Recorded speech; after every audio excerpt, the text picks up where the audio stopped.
Welcome into Snow The Goalie Radio here on WBCB. We are live on YouTube, Facebook, X, everywhere you get your podcasts, whether it's live or after the fact. Hello, welcome in. Anthony SanFilippo is here. Bundy is here. I have returned from a European extravaganza. And the last time, I believe, I spoke to you guys and we were on air together, the Philadelphia Eagles were preparing for a playoff matchup. The Sixers were on fire. The Phillies looked like they were going to get Bo Bichette. And the Flyers were very strongly in a playoff spot. So let me just ask by starting with a very simple question. What happened? Yeah, this is what happens when you go away, Russ. Don't ever go away again. Okay. You never thought you'd say that. No, I don't mean from the show. You can go away from the show all you want. Intern Andrew filled in and did a great job. Yes, he did. So that's totally fine. I just mean don't leave the country again because that ruined the karma of Philadelphia sports. It was bad. It was not a good 10, 12 days, however long you were gone. That's for darn sure. Right, Bundy? It was a rough road for you, Russ. Unfortunately, it was rougher for us because we had to sit here and absorb it. And I'm glad you had a great trip. It was. But you know what? You learn quick, though. I mean, it's amazing in the standings. I mean, you lose 5 or 6 in a row, you're out of it. Yeah. Unless you have the cushion at the top of the conference. And it's amazing because, 2 weeks ago, you're thinking to yourself, wow, Flyers are in good shape here. Even the loss against Toronto, which started off this whole kind of cave-in by the team, was not a bad loss. Like they had a 1-0 lead to late. Lawton scores on that really nice shot that beat Vladar up high, and they win it in overtime. You can lose a game like that, and you've still played pretty well, but it was after that the wheels just came off against Tampa, then Buffalo, then Pittsburgh, and then the Rangers. And they were getting blown out every game. But it just shows you really quickly, how you can just get locked down in the standings and find your way out of the playoffs that easily if you're one of the teams battling for that 8 spot. And it also shows, I guess, what a massive difference it is to have a number one goaltender in Dan Vladar. And the cascading effect of him being out, it certainly seems has been felt in a major way. Yeah. I mean, it wasn't just him. Let's just be honest, right? I mean, it wasn't just Sam Erison or Kolosov, who you had more saves in Europe than he had here in the United States. So like that, it wasn't just those guys, but when they struggle like they were struggling, I think, like you said, the cascading effect, it impacted how everybody else was playing. Yeah. And they were getting completely out of their structure. And we talked about that after the Rangers game, just defensively. It's something that they had been so good at all year long. You take away the fact that you're like, oh, well, they don't have a good power player, or they don't have a top center, or any of that stuff, right? Take all that out of the mix. The one thing that the Flyers had done very well all year was play well in their own end. Yep. That was just disappeared, like with the snap of a fingers. And you're like, how does that happen? Yeah. How does that just go away? Yeah. It has to be related to the goaltending, right? Yeah, it's funny. Last night was one of those games where you watched it against Utah. And you saw so many things in that hockey game when you really break it down in your own terms and see what the game's all about. The Flyers were so dominant in the first period. And then they turned into an East Coast Hockey League team at times in the second period. And then the third period, they looked like they didn't even belong on the ice. And that's what's weird about this team. Because usually when you come out with a good first period like that, a lot of that carries through the rest of the game. Because everybody feels like they're on the ball. Guys feel good in the first period. It was great. 14-7 shot advantage, 2-0 on the score. And for some reason, I don't know what happens, but they go into a cocoon and they don't even look like the same team that showed themselves 10 minutes earlier. The crazy thing about last night, and this is like the blessing and the curse. I told Bundy before we came online, when I was gone, I didn't turn on the TV a single time. Yeah. I was totally offline for 11 days. I checked in every once in a while to see how the team was playing on the whole, but I wasn't living and dying with it like we usually are.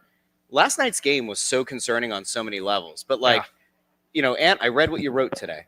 Yeah. And you have a game last night that is not only winnable, but is almost can't losable. And they figured out a way to lose. And it wasn't as if it was, Matvei Michkov, had a play that he didn't, work hard enough on or whatever crap we've been hearing all season. It wasn't that. It wasn't. There's a rookie that was in there. It wasn't Grunstrom, he's still learning the way of the league. Oh, it's not Grabenkin, who I guess has been banished to Siberia again. He didn't make a mistake. It's 2 of your biggest leaders, 2 of your highest paid players, 2 guys who've represented their team on the international stage. It's a Travis Konechny blunder. It's a Travis Sanheim blunder. A couple Travis Sanheim blunders. And in all you honesty. blew a game. You, instead of, snatching a game from the jaws of defeat, you handed it over. Yeah. And the mammoth, whatever mammoth eat, I don't know. What did mammoth eat? Did they eat meat? Did they eat plants? Whatever it was. Saber-toothed tigers. I don't know. What was the Flyers served it up on a platter. What was around when woolly mammoths were around? And it's funny, guys, because I thought we were going to be coming in here today, coming off of the way they were playing early in that game. And then even though Utah pushed back, got to 3-2, once they scored, Dvorak scored the second goal, and they went up 4-2, and then it's going into the early part of the third period, and Erisson's bend but not break. I'm like, okay, they're going to be fine. Like we're going to be talking about winning 2 games on the road against 2 decent teams, and sit there going, maybe they've stemmed this tide. I don't expect them to win tomorrow in Colorado, but even if you come away from the trip with 4 points, right, against those 3 teams, you're happy with that, right? And you sit there and go, okay, all right, maybe they've kind of figured something out. So I think that's why losing that game felt like 2 losses. Right? It felt like you lost 2 games. Yeah. And you got a point. It's like not only that they lost in the regular, they still got a point in the game, and it still felt like they lost 2 games. Yeah. Because of how it ended. And it starts with, and I don't want, it's like not like I want to blame this guy, but it starts with Noah Juleson reacting to getting a little shot across the chops. Yeah. And he gets the extra roughing penalty, and then there's the fight. And that gives Utah a power play that they shouldn't have even had. Right? Yeah, that was a freebie. And, it's always hard to criticize a guy for dropping the gloves because it takes a lot to do that. Correct. Right? So you don't ever want to critique him. Excuse me. I think the one thing, though, that's time, place, and score, knowing exactly what the situation is on the ice. Yeah. He probably figured out when we get into a fight, they're not going to call it instigator, but they did. And that just can't happen. That's where the wheels started to come off. And I know he meant nothing by it either. He just wanted to have a fight, provide some energy, stick up for a teammate. But it really backfired in a bad way yesterday. Yeah, and so they get the power play. And since I'm just going through the individual little things that all added up to the loss.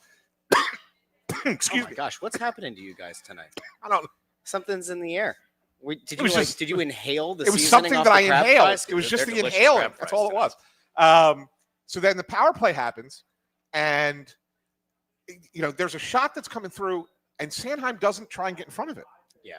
That's one, you have to try and block that shot, right, Bundy? If you can. A lot of times they don't want you blocking it, but I think that one there, that's one you can block. You can block. Yeah. And he didn't, right? And so that ends up becoming the 3rd goal.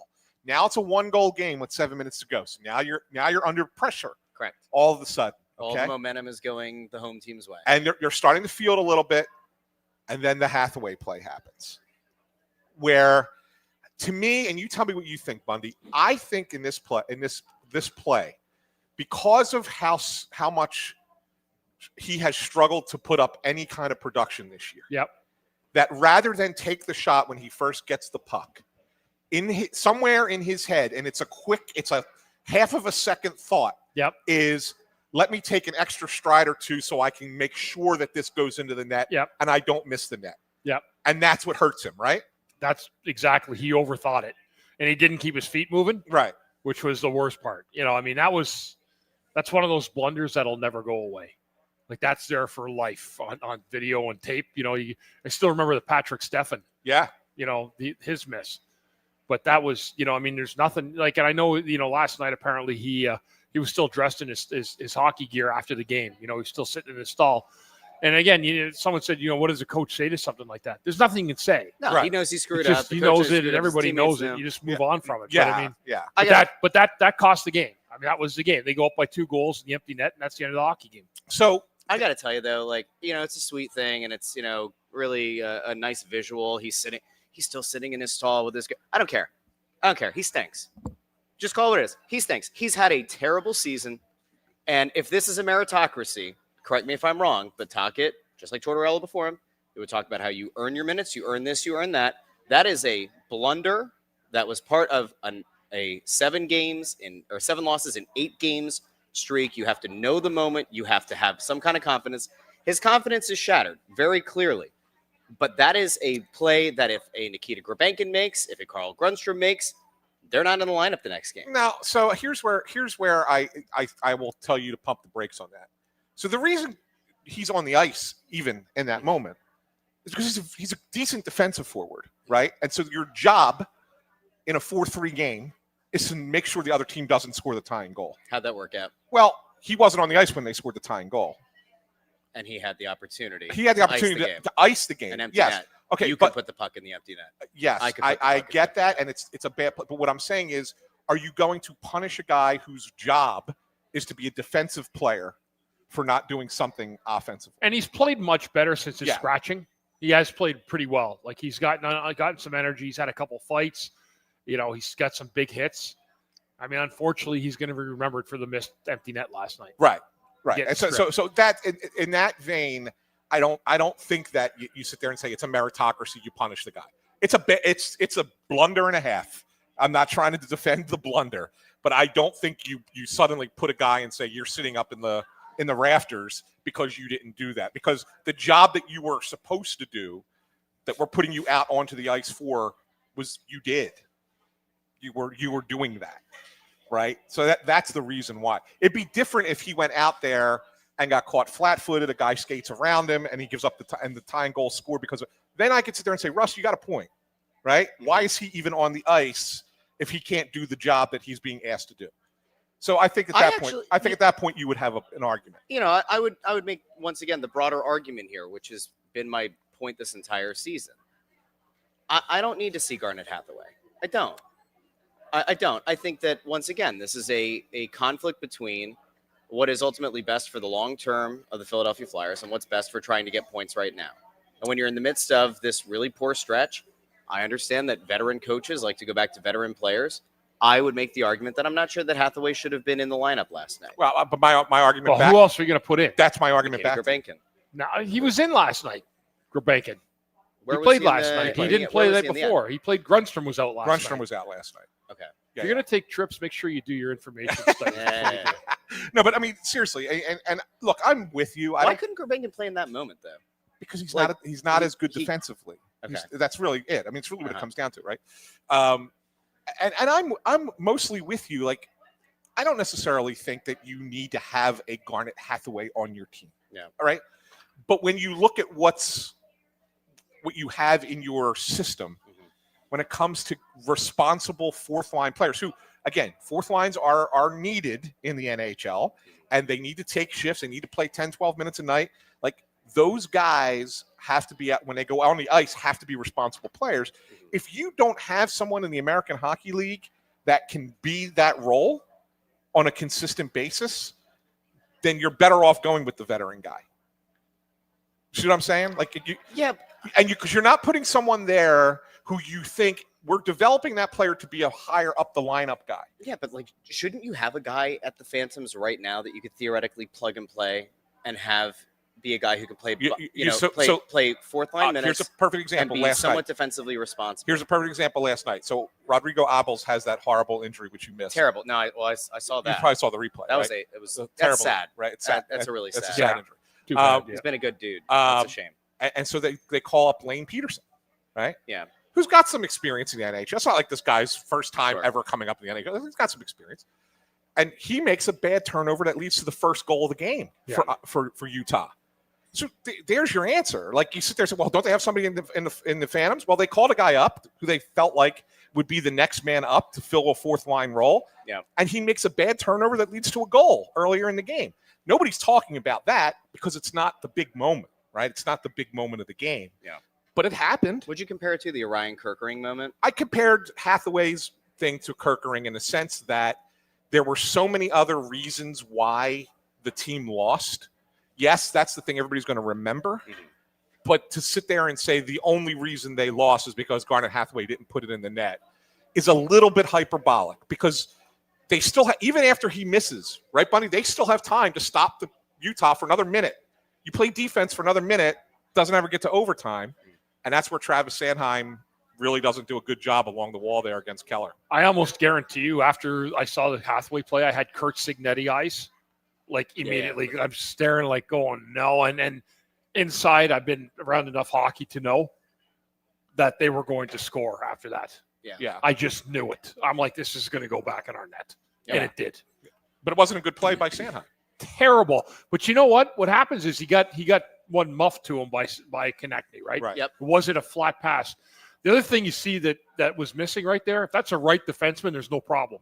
Right. He's a left defenseman on the right side. Correct. If you have a right shot defenseman, he's able to corral it easier and chip it right back off the boards Right. to get it back out of the zone.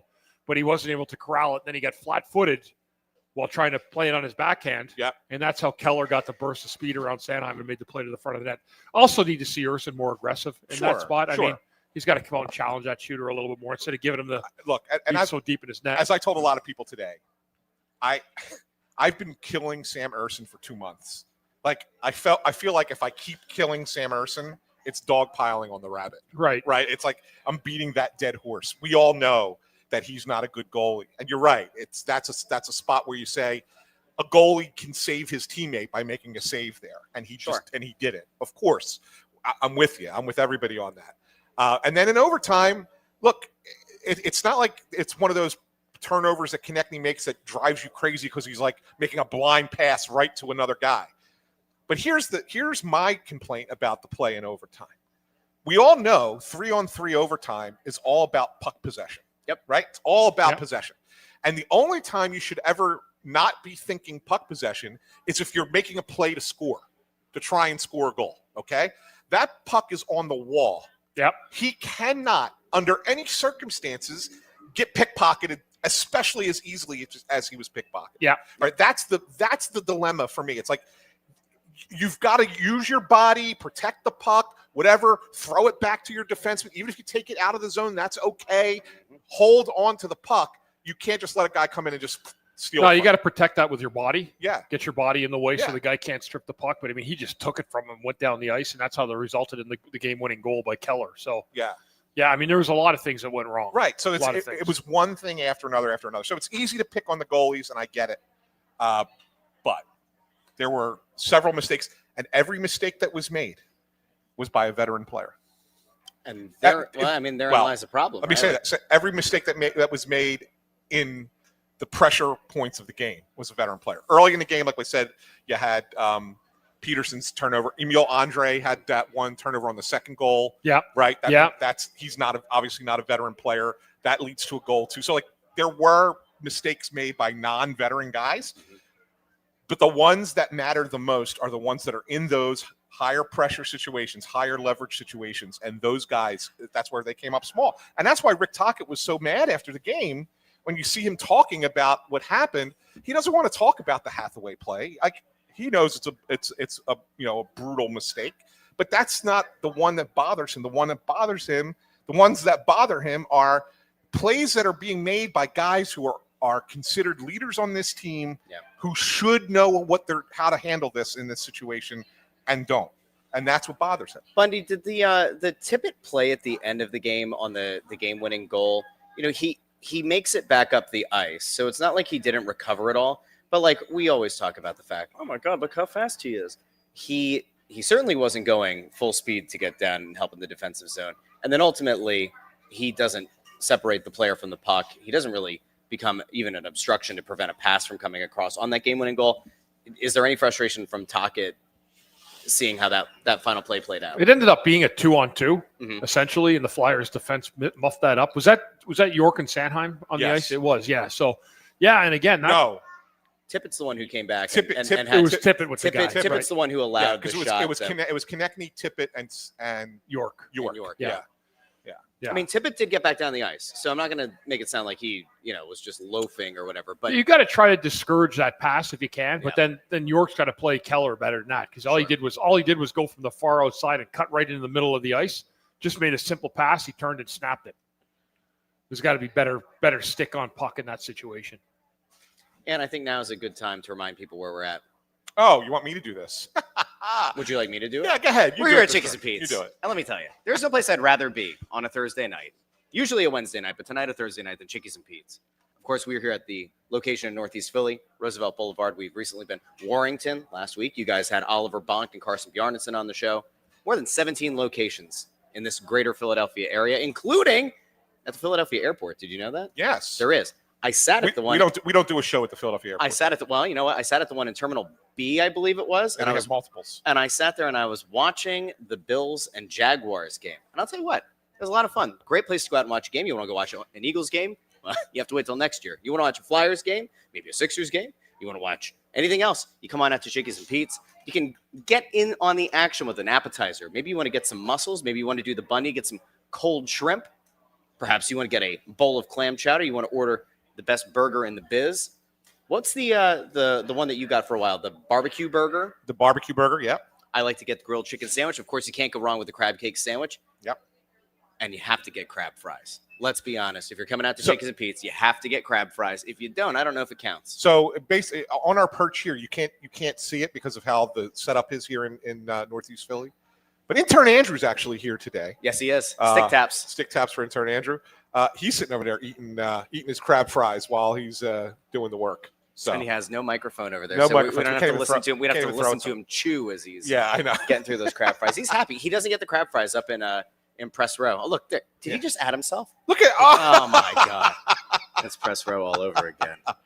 It's over. It's over for us. Who let him here? Who let him in the building? That's fantastic. That's fantastic. But anyway, come on out to Chickies and Pete's. Like we said, every Wednesday we are here doing Snow the Goalie Radio here on WBCB as well as on Facebook, Twitter, YouTube.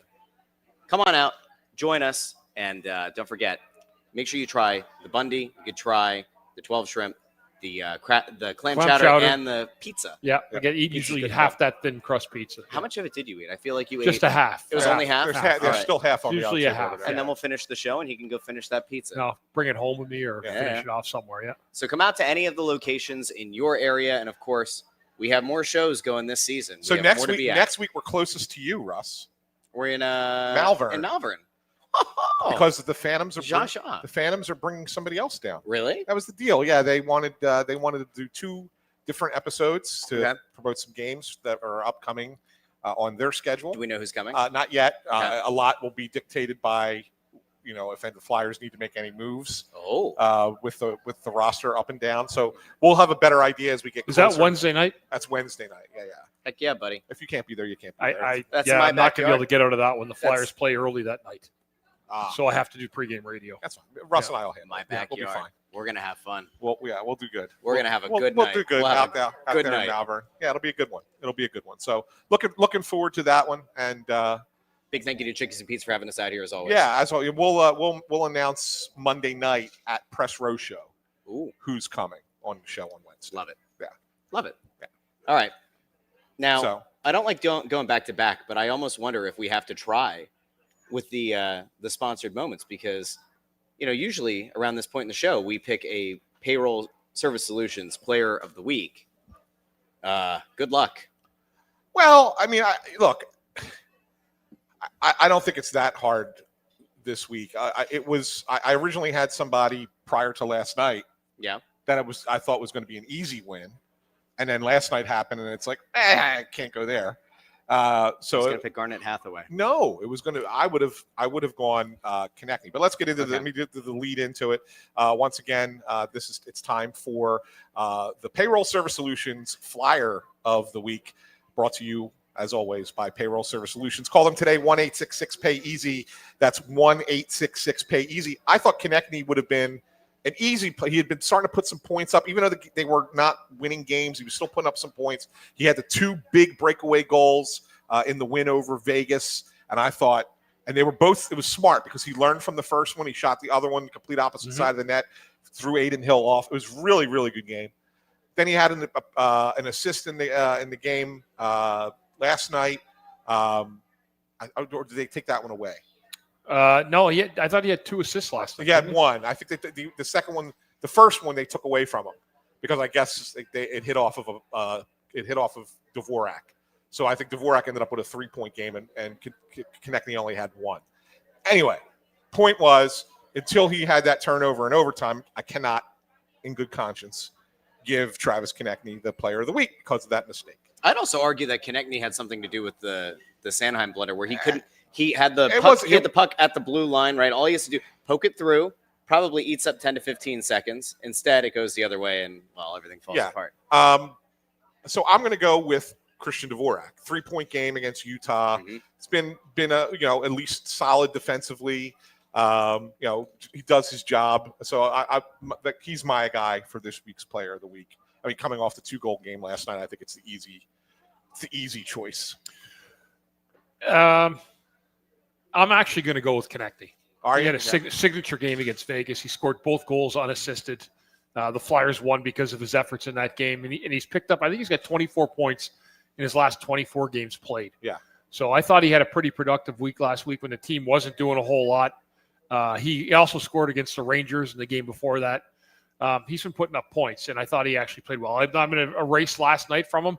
He still had a nice assist to Dvorak on that goal, and I'm going to let the end of the game slide because he's put in a very productive player for this team in the last little while. Well, since I haven't been as plugged in, I think it's a pretty easy choice on my part. The fans who have stuck by this team over the past 8 games are the players of the week. You are the players of the week. That's classic Russ. Now we got to break the tie. So why don't you break the tie? That was a nice effort by you. Well, you're gonna have to break the tie here, so that I can finish the read. Or I could pick another player, and then it's a 3-way tie, and it doesn't get broken. Period. Well, then I'll make intern Andrew break the tie.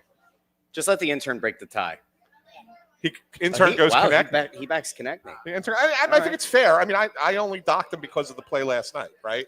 If this had been a regular Wednesday night show, Konechny would have undoubtedly. He would have gotten it if it was a regular Wednesday show. That's for sure. There's no doubt about it. So Travis Konechny, congratulations. You are the Flyers Payroll Service Solutions Flyers Player of the Week, brought to you once again by Payroll Service Solutions. Call them today, 1-866-PAY-EASY, for the smart choice in payroll services. Payroll Service Solutions caters to the small and medium-sized business to handle all of your payroll needs. Call them once again, 1-866-PAY-EASY. I brought up the 1 week. They always say that they're great with small to medium-sized businesses. I said, what happens if it's a big business? Can they also handle a big business? Do they just break it up into smaller segments? Because I'm sure they could. Speaking of business, while the Flyers have been on this skid, and I've been keeping up through social media, which is the worst place to keep up with a team, it seems like the local people and national pundits alike are kind of mixing together this rough stretch with, boy, if this is what this team is, and if this is what this team is without Dan Vladar, and without him playing way better than he's ever played in his career, was the Dvorak signing a mistake? I mean, was that a bad bit of business? Because if this is what this team really is, if it's kind of what that team looked like in the final year of John Tortorella, well, they're certainly not close to being a Stanley Cup contender. They might not even really be that close to being a very good playoff team should they have waited for the deadline or closer to the deadline to see exactly where they were before making that deal. I think at the time we all said, hey, it's an okay deal given that there's no free agents on the horizon and the price on centers is going to be high. But if this team is like this, Bundy, if this really is it, right? Yeah. Is there a case to be made that they should have maybe waited a little bit longer and considered moving? Well, I think if you can't predict what happened after the signing, but certainly I think it would have changed Danny's view after coming out of this losing 7 out of 8. I think would have been a little bit more eye-opening. I do all in all, I know people have been down on the deal or criticizing. I actually don't mind it for a guy like that because I think the number's fine, what he's making, and I just think maybe the term is too long, but they do have a way out of it if they do want to get out of it. And I think it's a matter of them being able to to have a guy that they wanted, that they valued, that can play up and down your lineup. And we'll see what they're able to do with it. They're not getting out of it now, so they made their own bed. Yeah, I'll comment on it just 1 second. What? I'm asking you to put the number up on the screen. Oh, because there's people in the comments saying, there's people in the comments saying, can we call in tonight? I misunderstood. I thought he was saying that there was a call, and I tried to do a very, deft, I got private chat. It's all right. Here, and, we're out of sync. You've been going for too long. It's all good.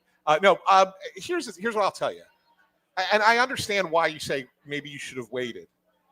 They weren't going to trade Christian Dvorak unless Christian Dvorak didn't want to sign here. Yeah. Okay. So that's the thing, and the reason is that you just don't. Their centers are just non-existent, right? So it's better to hold on to a center for now, okay, and then go forward with it. Like it just is.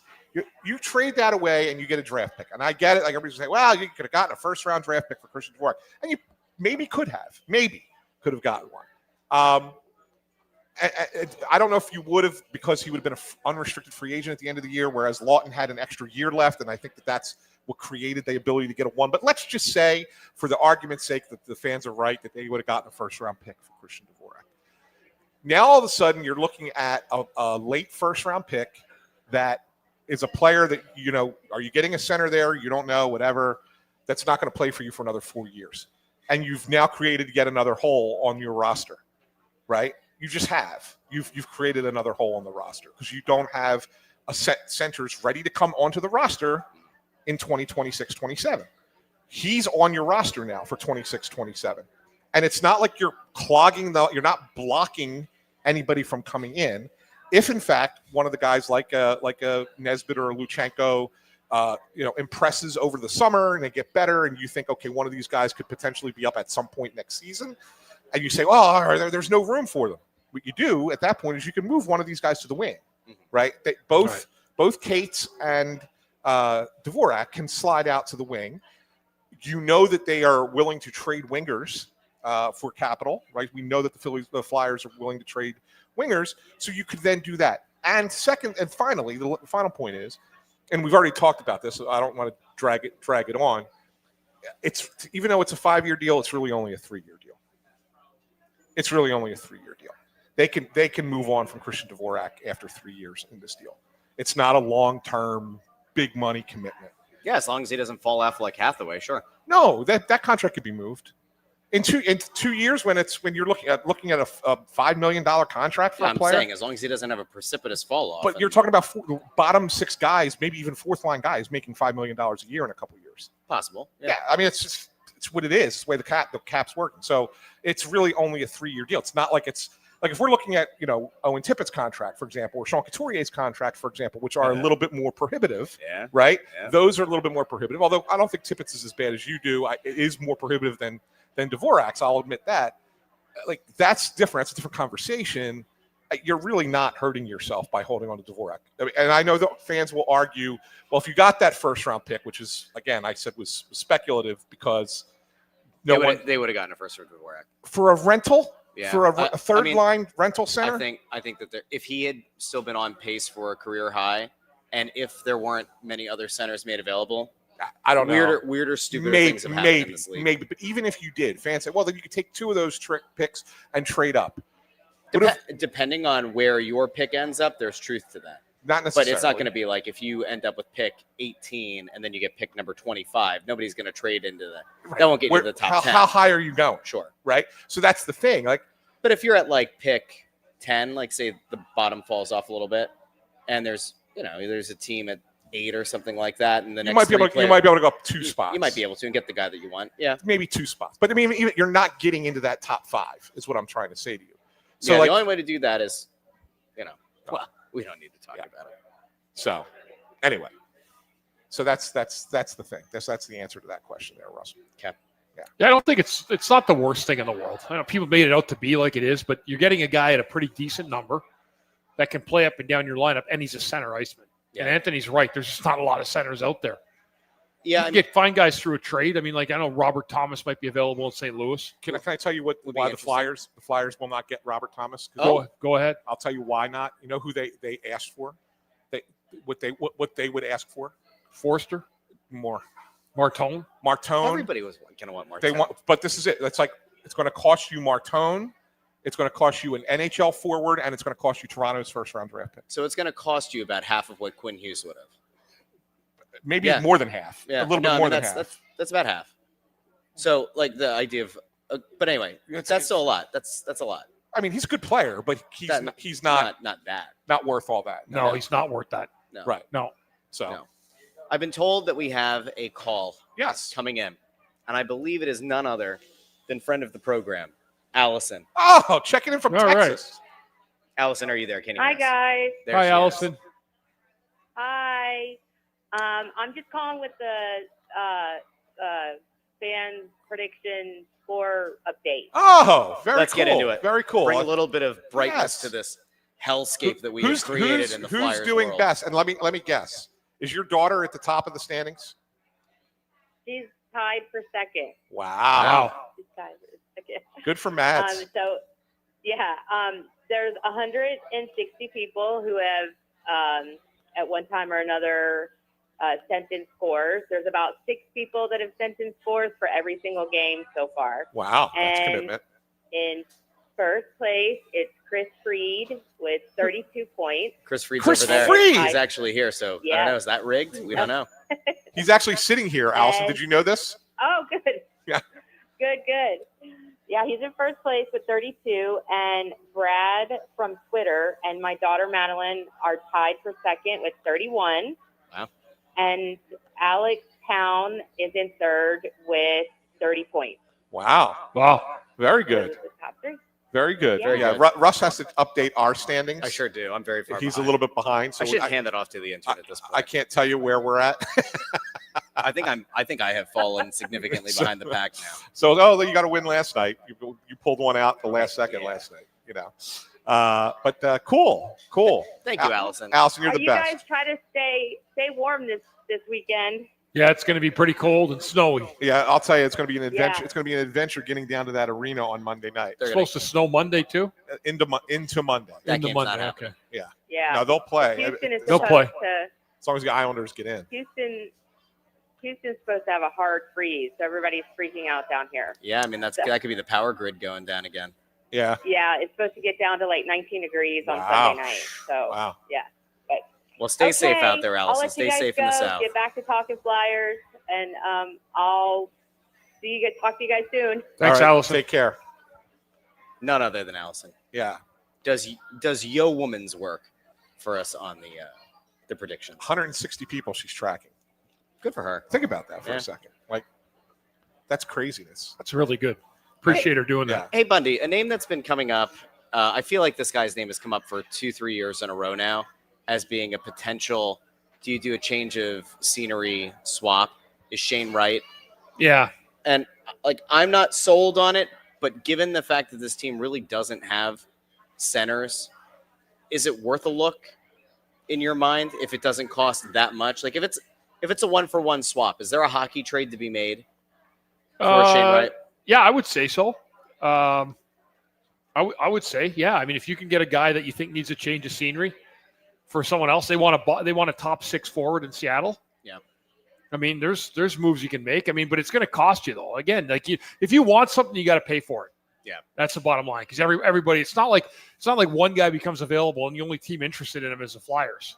Correct. There's other teams that are in this league too that want other players too. So Shane Wright this season, for the record, 7 goals, 10 assists, 17 points in 49 games. Would not call him an impact player or a difference maker. The flip side, I guess, only 22. I mean, it feels like he's been in the league forever, but yeah, only 22 years old. I will tell you just from talking to some people within the organization that their scouts have not been impressed with him at all. Okay. And they don't necessarily think that there's a good fit there. So send that thought out to pasture.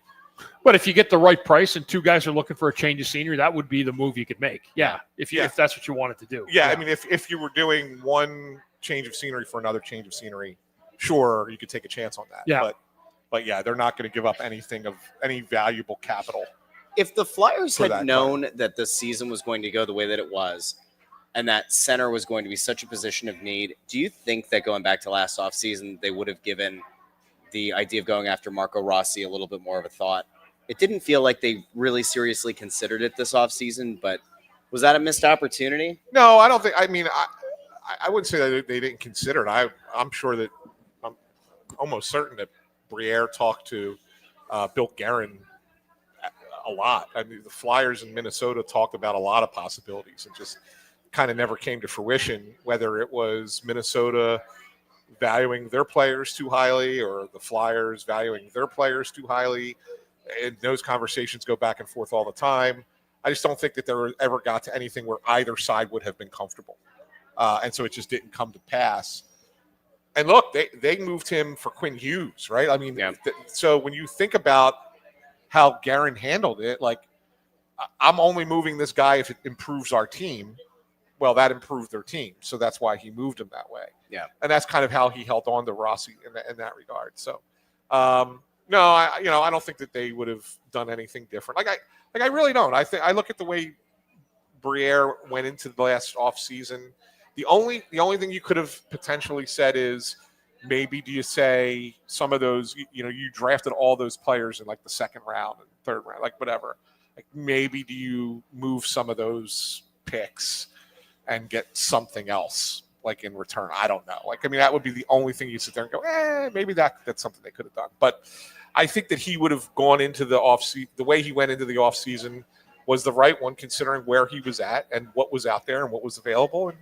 And it's worked out. Everybody he's brought in has been a contributor for them in a positive way. So it has worked out. Look,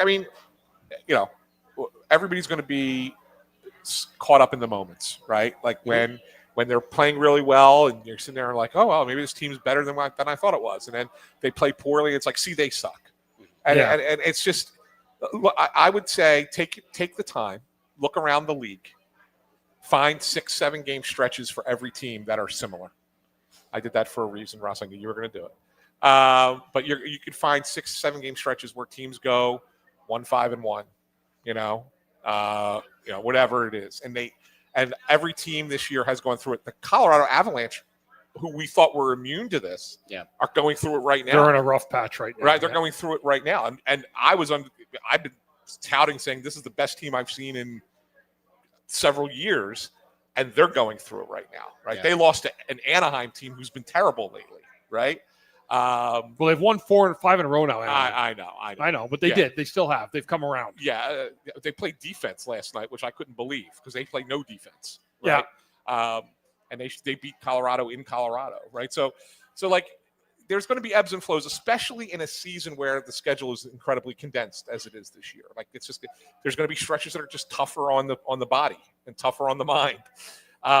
It's not trying to come up with an excuse for the way the Flyers have played. I don't think that they deserve an excuse for the way that they played. But I do say that it's not uncommon this season to find teams hit ruts, and because they don't have a lot of practice time, it's going to take a little bit longer to get out of it. The problem is the Flyers, and you look at the standings where they were. It amazes me that they could lose the 6 out of 7 games and they fall right out of the playoffs. I thought they had a little better cushion than that, because usually when you're in, it's hard to fall out once you're in the playoffs to lose the points. But it's incredible how quick they did lose momentum in the Eastern Conference standing race. Yeah, everybody's making it sound like they're in last place and they're dead out of it. Let's be honest; they're only 3 points out of a playoff spot with a game in hand. Right. It's not like they fell. They absolutely fell. And you look at the Colorado game, and we're all probably chalking that up as a loss already. And so you think, well, that 3 is going to fall. You could fall a little bit further. But it's not like they fell into dead last or they're 9 points out or anything like that. It was bad timing.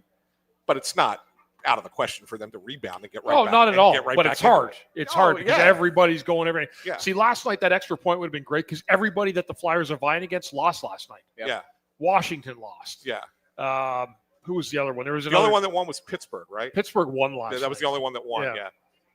Yeah.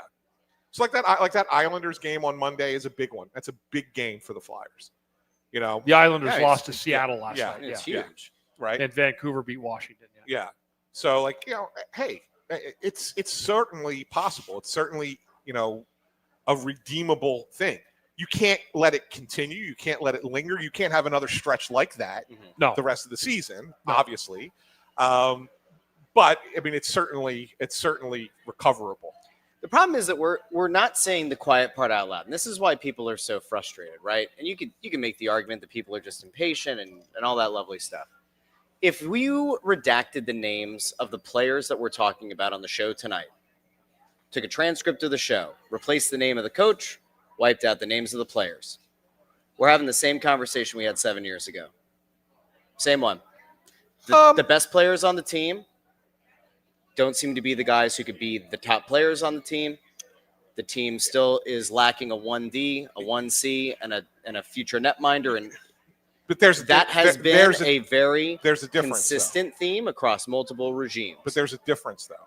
That team 7 years ago was trying to tread water. This team actually has some young players that they're excited about coming forward, and that you look at what the future looks like, and you sit there and go, okay, there's some talent there. Whereas I think that group back then didn't have that. Russ. Yeah, well, I mean, but if you do look at it back then, right? Like, go back to the team that had Giroux and Voracek and Simmons. You could easily point toward a Konechny and say there's some hope there. Not elite talent, but you'd say there's some hope there. You would look at a Sanheim and say that dude might actually be a top pair defenseman at some point. You had an Ivan Provorov, who at that point you were saying, yo, you know what? This guy looks like he could play top pair minutes. He was the guy that now, I was the most wrong about. He was did Provorov. not. I think a lot of us were. But you could have looked at that and said, at the very worst, you had a guy who projected to be a top 6 forward in Konechny, a top pair defenseman in Provorov, and probably a number 2, a second pair defenseman in Travis Sanheim. If you zoom out and you look at it right now, I'm not so sure that they're in a better place, because what, like, on balance here is the forward group right now. Their top vets are the top vets on the veteran or on the forward lines, right? Are they better than the Giroux, Voracek, Simmons team? I'm not so sure that they are. Like, I'm not sure that these guys have another level to reach. And I was skeptical of Giroux as like a lot of things, but like he did have another year to get to. I don't think 7 years ago Simmons was on the backside. So I mean, if you're talking still about a productive forward, but if you're talking about Wayne Simmons 2012, is a different player than Wayne Simmons 2019. Yeah, he broke down. He did, right? Yeah. So yeah. I mean, are the guys there now better than that version of Wayne Simmons? Yes, I agree. You don't have a Giroux. That's the one that you don't have. But I think I would even say Voracek. Like I was also critical of Voracek. Yeah, I'm not sure that they have a Voracek right now. Like, well, I mean, is Zegras better than Voracek? No. Production-wise? Voracek had like 93 points one year. No, but 7 years ago. Oh, I don't know what 7 years ago, but I was coming to the end of Voracek's career. That's what we're talking about. 7 years ago. Yeah, I guess so. Yeah, that's what I'm saying. Like I take Trevor Zegras today over Jake Voracek right before you ship them out. No, I would. I'm just doing one of these. The point is, but then you also have the kids that are coming, right? You have a lot of youth. Well, you see, here's where I go nuts with you, Russ. It's a but. Here's where I go nuts with you. We go into the draft, right? Yep. And you are Mr. Draft going into the draft. You're all excited about the players. Yep. Let's go get this guy. Go get that guy. Go get it. And whatever. We do this whole thing. We do a big draft show, and we talk about all the players that they're drafting, and we bring people in and discuss them. And then when it comes time to say, well, hey, they have all these young players, you go, meh. Like, how can you have one take 6 months ago and then today be like, meh? Well, because you take a look at where they are at, and you take a look at when it's draft night. You got caught up in the excitement of draft night. Oh, so you mean people get caught up in the excitement, or is it possible then they get caught up in the negativity too? Teams also make stupid picks. Jetlachenko was a stupid pick. I look forward to 5 years from now when we're still talking about, will Jetlachenko make the NHL out of camp? You know, like that's one that you kind of go, that one hurts. I want to Porter Martone. I think Porter Martone is the most excited I've been about a player that is not playing at the NHL level after being drafted. You were more excited about Mishkov. Mishkov is playing in the KHL. So I'm saying, like, well, he wasn't in the NHL. No, but okay. Semantics, yes. He wasn't playing in the NHL. He was playing in the KHL. He was playing in a professional league. Was very excited about him. Martone is the most exciting player not playing professional hockey right now. I think he is the most exciting prospect they've had in a long time. Who else am I excited about? I think Carson Bjarnason might end up developing into being a good goalie. Is he going to be a number one? I have no idea. Oliver Bonk. There's all the hope in the world. I have no idea. Player of the week. Yeah. Bundy. Ever since he came on the show last week. Yeah. Got some good advice. Was he the AHL player of the week or the Phantoms player of the week? AHL. AHL player of the week. Yep. Got some good advice from a former NHL defenseman last week. And see what happens. He turned his career around. You know, you want to say Alex Bump. Maybe he ends up being a higher value player than where they drafted him at. Like, that would be cool, you know? Sure. Denver Barkeys look like a good player. He has. But it's not the elite talent. That is the frustration. The elite talent is not necessarily in the pipeline. Those guys that are able to take their game to a whole other level. And this is where I'll disagree with you again. When you talk about elite talent, it's never in your pipeline. Elite talent is here. even coming out of the draft. If you draft an elite player, they're on your roster. There's no elite talent in the. Your pipeline is usually good players, right? Good young players who are coming. Every once in a while, one of them pops and becomes an all-star, superstar. Sure, I'm not saying that it doesn't happen, but when you are drafting elite talent, they're on your team right away. They're not developing with the Phantoms or developing in the Swedish league or in junior And high. you had something last week about Barkey going down. Is that changed at all? So he was kind of lost last night in that game again. So I wouldn't be surprised if he ultimately does go back down. So I know that they were considering it, and then I said that they were considering it, and then they made him a healthy scratch. Yeah, and I think that how he responded. And he responded great. really, really well. Yeah. He played a great game against Pittsburgh, right? It was the Pittsburgh game. He played great against the Pittsburgh game. And so they've kept him in the lineup, but he saw his time diminish again yesterday. Tocchet really shortened the bench in the third period. I think there's a possibility of that. We'll see how he plays against Colorado, or if he plays against Colorado, we'll get a good sense of that. I do think there's a chance that he does go back down. But every time that you've questioned why are they going to Denver Barkey, and then he comes up and he proves you wrong. Right. And he hits a wall. Well, he's probably going to go back down.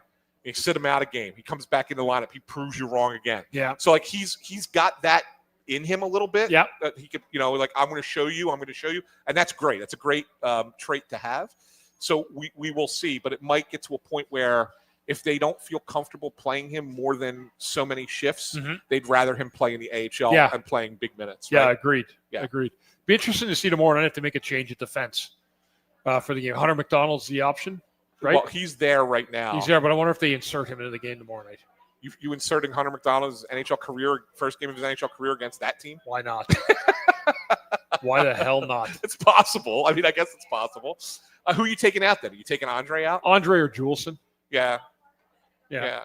I mean, Juleson, though, at least has played against that team before. Yeah. Right? He knows a little bit about them and how they play. Part of me would say that if you are going to put Hunter McDonald in, maybe you take Andre out. Yeah. Yeah. He's a guy, and we talked about this, and maybe I'll ask you about it here, Bundy. We talked about this on the Press Row show.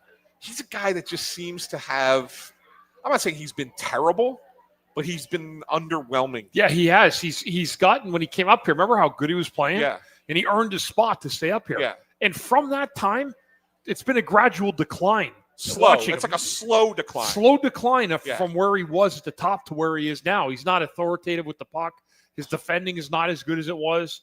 There's a lot of things, and I don't know if they kind of have to kind of corral that again and find a way to get his confidence back. But he's not been the same player that came up and after 3 weeks made the team and beginning of the year, because he did get sent to the minors. Right. Then they called him up and then he earned his spot back. So, but he's not been that player of late. Yeah. I'm curious to see. I've been mulling something over here. Okay. I was going to say, I'll let you mull for one more second. Mm-hmm. And I know Bundy and I talked about this too. I wonder if Danny changes his mind after this trip and decides he needs to do something at backup goalie. Because I know last week he was a little bit more reluctant. I saw Danny at the Rangers game last week. Right. I went to get a Coke at the second period. It was 6-1, I think. Yeah. And we happened to cross paths and run into him. And I just asked him, I said, is there anything you can do? He goes, nope. He goes, they just got to figure it out. Meaning the team and the goalies. Yeah. And, and I thought that was kind of telling because it was. And they did figure it out Monday night. They did, but they weren't able to do it last night. Yeah. I wonder if after this week he sees where they're at and he changes his mind. What can you get, though? That's the problem. Well, I mean, it depends. I mean, there's only a couple teams that you can really. Given the parity in the league, it seems very unlikely somebody's going to move any goalie of any kind of substance of any kind of value. There's almost part of me, honestly, though, that also makes has the thought go through the head that Vladar played like a number one, and it's great. He's already played more games than he's ever played in a season. Yeah. And I don't want to believe that the injury that he had is just like a wear and tear thing, and that it's going to be indicative of what's to come. But man, if it is, right, like this is part of why in the offseason we're like, hey, I don't know. Is that a good enough signing? Does that raise your ceiling enough?